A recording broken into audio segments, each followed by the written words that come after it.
Hello and welcome to all of you who've joined us for the interview, which is part of the Cambridge Judge Business School video series called CJBS Perspectives, Leadership in Unprecedented Times. We sincerely appreciate you making your time today. By way of quick introduction, let me say a little bit about myself. My name is David Chambers. I'm a reader in finance at the Judge Business School in the finance group, and I'm academic director of the Center for Endowment Asset Management. Let me also take a moment to introduce those of you who are not familiar with the Center for Endowment Asset Management, the acronym of which is CEAM. CEAM's primary mission is to focus on long horizon investing and to focus on researching issues related to this topic that affect such investment funds as endowments, foundations, charities, sovereign wealth funds, and family offices. Indeed, all asset owners that are concerned with investing for the long term. And of course, we also speak to asset managers who are catering to the needs of these type of asset owner. Today, we're joined by Hanneke Smits, who is the Chief Executive Officer of Newton Investment Management, which is part of the BNY Mellon Group. Newton are one of the supporters and a collaborator of the Center for Endowment Asset Management, and we're extremely grateful to them and to Hanneke for that support. Hanneke herself has a stellar career spanning 30 years in finance and investments, and she has experience of both public markets as well as private markets. She's also one of only a handful of women who run a global asset management firm.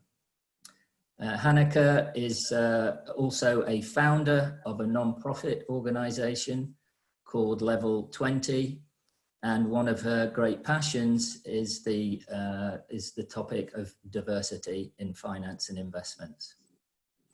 So thank you, Hanneke, once again for taking time out to talk to us today.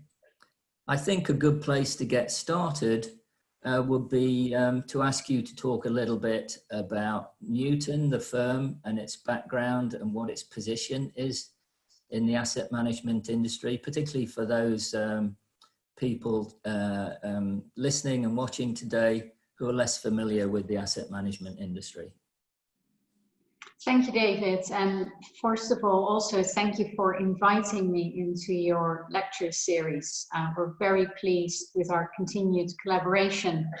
So a few words about Newton. As you mentioned, we were founded in 1978 as an active investment manager. And since 1998, we've actually been owned by BNY Mellon. So that's about half of our corporate life.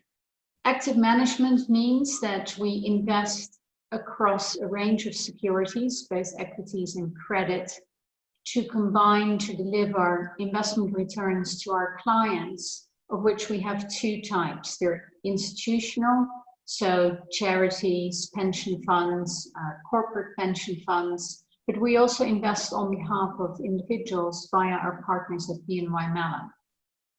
We have a range of strategies, and they range from what we call absolute return strategies, who deliver returns to a certain target. For example, LIBOR plus 4% is the target for what we describe as our real return strategy.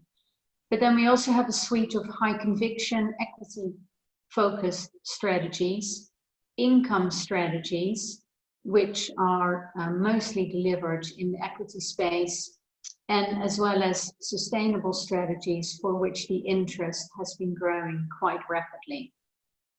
We've always underpinned our investment research with an ESG framework. And again, we can talk about more of this later, but the interest in that part has continued to grow fairly significantly, both pre-COVID as well as now.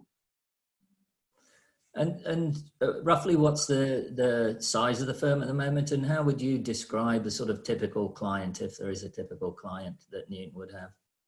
So we manage about 45 billion pounds in terms of assets under management. We have about 80 people in the investment team dedicated to either portfolio management, research, or clearly the third function is dealing.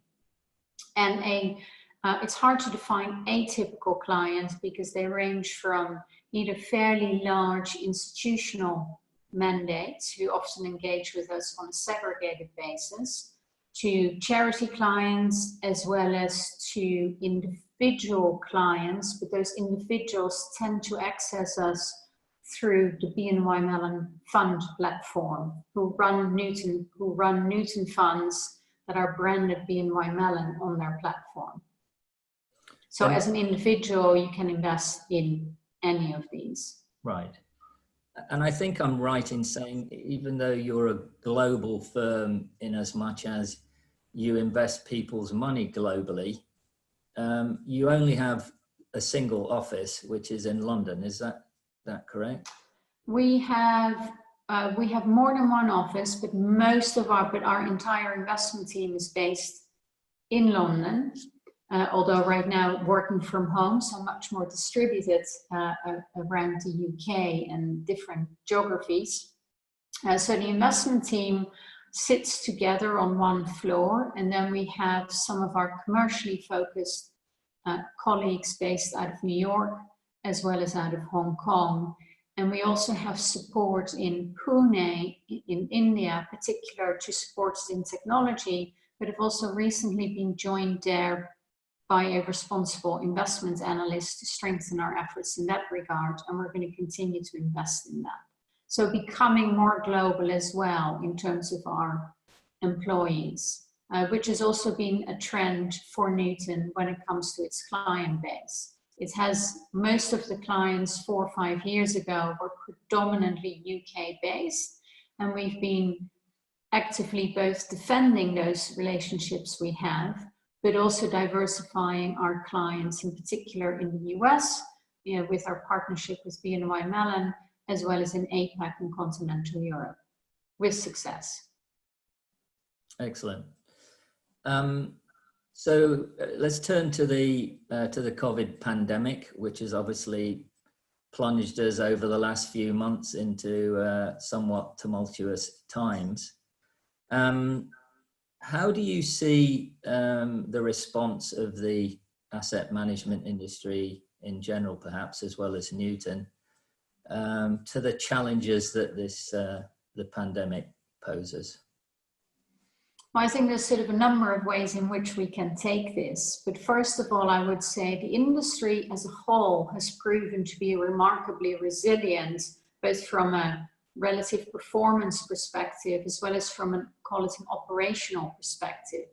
I think if someone had told any of us, so by this I mean me or my peers, that the entire industry would be working from home in March of 2020, I think we would have been doubtful that that would have been the case. We might have thought perhaps 80 or 90%, but it's really virtually 100%. At Newton, we are working from home completely remotely and haven't really missed a beat.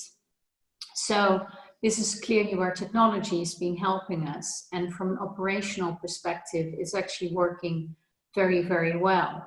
Secondly, when you look at the industry as a whole, while markets have been choppy, we haven't really seen many fund suspensions, which is of course very important because investors need to remain confident in asset management as a sector. And we've really only seen some of those suspensions in some small funds in commercial property, but not in mainstream asset management. So I think that's really helped to maintain confidence in asset management.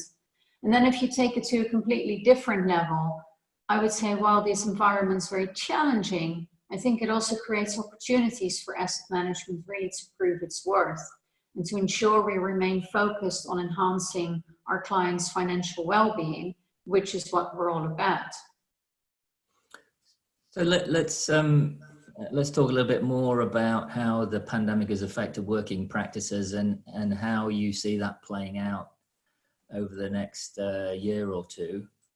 There's been a lot of discussion about the extent to which not just asset management firms, but firms in general will have their employees return to head office, so to speak, once we normalise. So I don't know, what are your thoughts about that?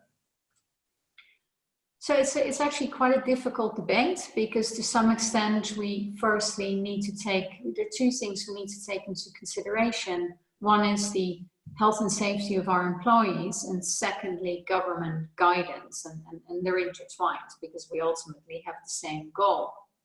So there is so currently we're working on, we have two projects. One is, what is a short-term return to work look like? And then secondly, what is the world of work going to look like in terms of its physical location? Because we are all at work, but we're working from home. So this concept of doing place-based work, how much is that going to change?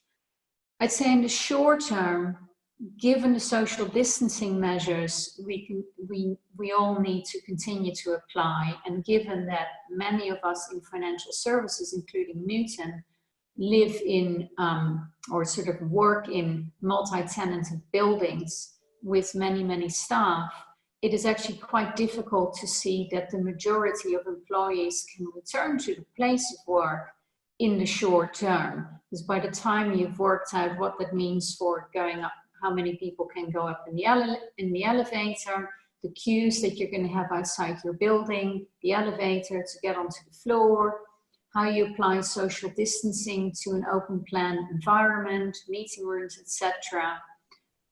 What it's meant for Newton is that in the short term, we don't see how we can have more than 25 or 30% of our employees return to work with current government guidance. So then the question is, well, what does that mean? Now that we know that we can work remotely in a resilient manner by having everyone working remotely, what would it mean if X% are working in the office, but the majority still from home? So that poses some questions that we're trying to answer.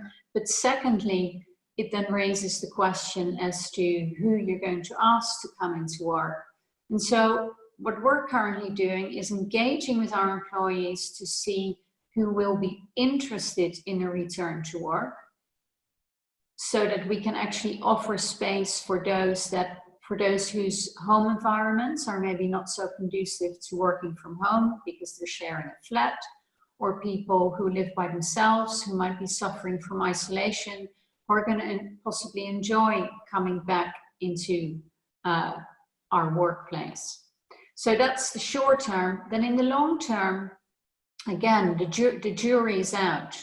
Initial surveys, both across the industry as well as across our own firm, as well as peers that we've talked to, indicate that many of our colleagues would like to see a balance, between some working from home, but also still be in an office, perhaps 2 or 3 days of the week, which is going to have implications for how you plan your office space. And clearly for Newton, we work very much in a team-based environment. So the investment team that I mentioned earlier, they sit together, they discuss ideas together.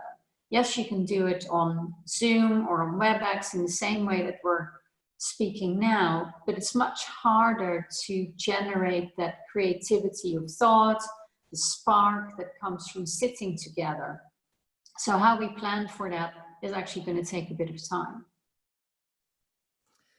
So let's turn to something that Newton as an investor or an investment institution is quite well known for, and that's a focus on thematic investing. So the idea that one of the primary building blocks for your portfolios is to focus on specific investment themes. So for example, I guess climate change would be perhaps one of the themes. How do you see the longer term potential consequences and opportunities arising from the pandemic in terms of the impact on the economy and on markets? Yeah, so there's of course a lot in this. First of all, I would say our thematic framework really helps the investment teams to stay focused and cut out the noise when of which there is rather a lot at the moment. Markets are volatile, investors are reacting to news, whether it's news around vaccine development, central bank action, economic data around employment. And then of course they will also react as the actual earnings releases will come out. And now that we're sitting here moving into July of 2020, it will of course be very interesting to see what the second quarter earnings are going to show in terms of revenues lost due to the pandemic. So within all of this, our themes are very much focused on the long term. And they do help us, as I mentioned earlier, to stay focused, but equally some of the themes will adapt or will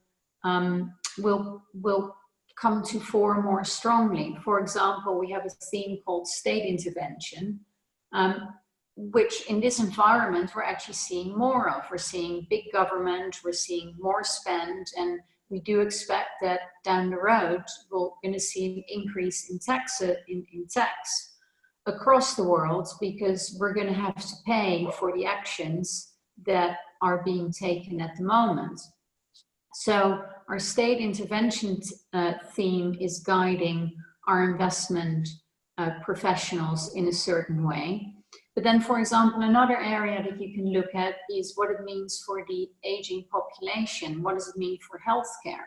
So in healthcare, what we're now seeing an advance in what's called using medicine more from the outside and treatment than in the inside. So traditionally, everybody goes to a hospital. What we're seeing in this environment is the advance of telemedicine, more appointments over the internet. There is already some evidence that care at home for certain illnesses is better than actually in hospital, be it Alzheimer's or heart disease or even cancer treatment. And so we actually think in a positive way, this particular environment is helping accelerate some of these trends, which will then also create opportunities. With respect to climate change, one of our thoughts is actually that if you think about how quickly actually the world has come together to combat COVID, perhaps the world can also really come together to tackle climate change. Governments will have to do more, I think, to incentivize the oil and gas sector to move to do more to combat climate change and to develop new technologies. And equally, investors will have to not simply divest from fossil fuels, but also engage with companies to influence capital allocations, which is something that Newton does fairly actively and regularly. So these are just some examples, but as you can, we're always in a complex world, but today is particularly complex. And now I would say the final piece that we think about a lot is the rising levels of unemployment and what that is going to mean from an investment perspective. So whereas the investment industry itself, to some extent, can possibly help companies by continuing to invest in their capital base, from an individual perspective, we're already seeing that people are going to hoard their savings. Unemployment levels will be at record high. And therefore, I think that individuals are going to be less likely to invest in the economy because they're going to have to keep their savings to sustain their living. And that will depress growth for months and years ahead. Right. We've mentioned a few times now ESG and sustainability, and you just talked about the importance of engagement with, in the case of fossil fuel companies. I know this is an area which you put a lot of emphasis on. Can you just describe a little bit for people out there who are not familiar with the kinds of things that an institutional investor like you would do? What's involved with engagement? So what do we mean by engagement? By engagement, we mean that we that are analysts that analyze the companies or the securities in the companies that we own on behalf of our clients, typically meet with management teams to discuss issues as they see them that may actually impact a company's performance, because ultimately it is all about the share price, which impacts companies' performance and their ability to make investments, but it also clearly impacts the investment performance that our teams can deliver to investors. And so what the analysts, together with what we call the responsible investment analysts, do, we create our own ESG rating. So a company will receive a score based on their policies around environmental, social, and governance factors. So governance is often around compensation and pay and how they treat their employees, which you also get into social. Under social, you might also be looking at risks of child labor in the supply chain, for example. And I think environmental speaks for itself. There are certain things that we like to see companies do. For example, on diversity, we would like to see boards and executive teams that are at least 1/3 diverse. If that is not the case, then it doesn't mean that we would vote against, say, the appointment of a new director on a company's board. However, before we do so, we would first engage with the company to have a conversation with the management team to better understand the reasons behind that particular appointment, the efforts that they went through, and what the targets are to become more diverse. So if we then, from those meetings, for example, believe that diversity is front of mind, but it's just going to take time and there's a plan to get there, we're more likely to then exercise our vote in line with the recommendations of the company. But it's that engagement that really matters. So another example of this comes under the E, the environmental factor, where, for example, we, alongside a number of other investors, we engage with BP as well as with Shell to really have the management teams there focused on their corporate strategy to ensure that they comply with the goals of the Paris Agreement. Interesting. Thank you. I'd like to change tack, if that's okay, and take us back to what we touched on actually at the very beginning of the interview, which was the question of gender issues. And actually, I'd like to ask what your thoughts are, not only about gender, but also diversity issues in general at the present time, and how you see this debate developing in the future, particularly in the context of your industry. So there has been a continued focus on diversity, and the industry is moving beyond gender. So gender was the first area of focus to get more women in senior roles, but diversity has really broadened out to focus on bringing in different individuals by socioeconomic background, and also focus more on individuals that come from a different ethnic background, as the industry historically has really been quite white male, and we're trying to broaden that out. The business case for that, I think, has been at this point well made and well understood. It really is about the value of perspective, which is important for Newton, but it's also important for business decision making in companies at large, which again, we also consider this, back to the earlier part of the conversation, as we look at companies we own, how diverse they are, because we believe that diverse teams make better decisions. Now, how do we get there? Well, you're going to have to work at it. It doesn't, because at the top, you mentioned earlier, I'm one of a small number of female CEOs. That is true. And we're not going to change that very, very fast, because the pool is quite shallow. So therefore, what you really need to do is two things: recruit differently at graduate level.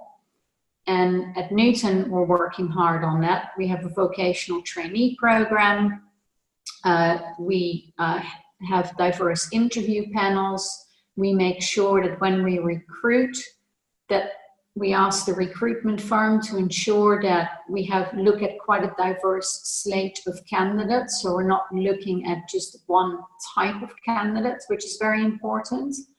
And this is increasingly true for the industry as well. The Investment Association, where I'm on the board, does a lot of good work through Investment 2020, which supports the entry at the entry level, people that would otherwise not perhaps know about investment management to come into the industry by preparing them, but by also asking firms to give young people the opportunity for an internship or a graduate sort of recruitment program. So you're going to have to build a pipeline, and then secondly, you need to be very active in your mentoring and talent development to ensure that those that you have taken in feel included and can progress their careers. Otherwise, you're going to have to start again. So I think it's going to take time, but there is a huge amount of focus on this, both on the part of Newton, BNY Mellon more broadly, as well as the industry. But I think it's going to take about 5 to 10 years to really demonstrate measurable progress. But you feel you're already starting to make progress? Yes, we are starting to make progress. We are starting to make progress. Definitely by gender, much more to be done with respect to bringing in and developing people from different socioeconomic backgrounds or from a different ethnic background. Well, you mentioned recruitment. I think I would hope there'll be some students out there who are watching this interview. Can you say a little bit about what, at troubled times like this, how the firm and how BNY Mellon in general approach recruitment? Are there still opportunities for young people to get jobs in asset management? Yes, there are still opportunities. We remain committed to our vocational trainee program, to the graduate trainee program, and at BNY Mellon Investment Management, we've also just kicked off a Black intern program where 6 young Black people are offered the opportunity to start an intern program. So we're looking at different initiatives. And I know we wanted to talk perhaps a little bit about this, David, but I remember this when I graduated from, not from Judge Business School, but from London Business School in 1992. The UK and Europe were also still in a recession and not quite out of it. And there weren't the same number of job opportunities then that there perhaps might have been if one had graduated in the late 80s. So you just had to be very, very focused, but also write lots of letters. Some of it is volume, but also make sure that they are targeted. My one piece of advice to all of you that are watching this and are thinking about perhaps engaging with someone like me or my peers in the industry, make sure you have a hook. Do your research. Try to avoid mass mailings because we can figure that out fairly quickly. I'm still surprised at the number of emails that I get that may address me as Mr., for example, from some very competent individuals. And of course, I have a way of prioritizing, and unfortunately, I'll prioritize those that really demonstrate that they have investigated Newton and the industry. Interesting. That's excellent advice, I would think. Yeah. I remember what the early 90s were like in the UK, and whilst there wasn't a global recession, there certainly was a very sharp economic recession in this country. And I actually also went to London Business School around the same time to do the Sloan program.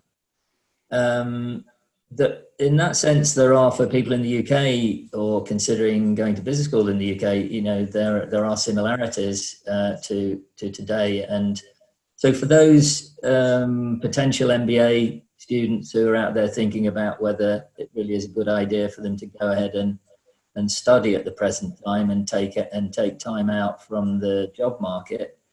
What would you say based on your experience? I mean, what was it that tipped you toward deciding to go back and study? So for me, it was an opportunity to. I had sort of spent 3 years being involved with a number of different type of work experiences, and I wanted to sort of button down on those work experiences and have a bit of a reset and focus. And I had also appreciated at that point that there were a number of areas that required some rounding out and some additional investment from an educational perspective. I ended up choosing to come to London. I'd been in Asia for about 2 years, and I chose to come to the UK because I thought it was quite a global environment, strong in services broadly defined, which is where I wanted to focus. And I thought it was going to be good to base myself in that location.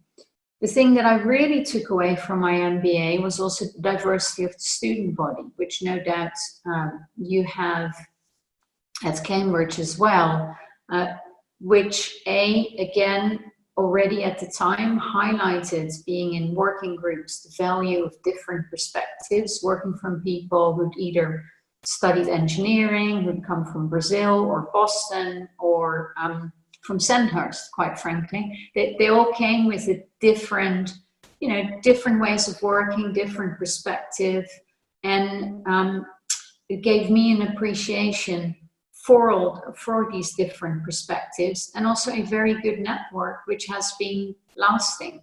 And I look back on that period of my life very fondly. So there was the educational aspect, but also the team building and diversity aspect that made it such an enriching environment, coupled with clear needs that as you make this investment in yourself, you do focus. Thank you. I'm sure that's great advice for those out there who are still thinking about their immediate future. Well, let me say that was a fascinating interview, Hanneke. Thank you so much for sparing your time, particularly in these busy times where you find yourself. And thank you again for your support of the Centre for Endowment Asset Management. Let me also express our gratitude to alumni and other members of the CJBS community who are out there, who've watching this video today. And we very much would like to welcome you to future events that we will hold in this video series, CJBS Perspectives, Leadership in Unprecedented Times. Thank you very much.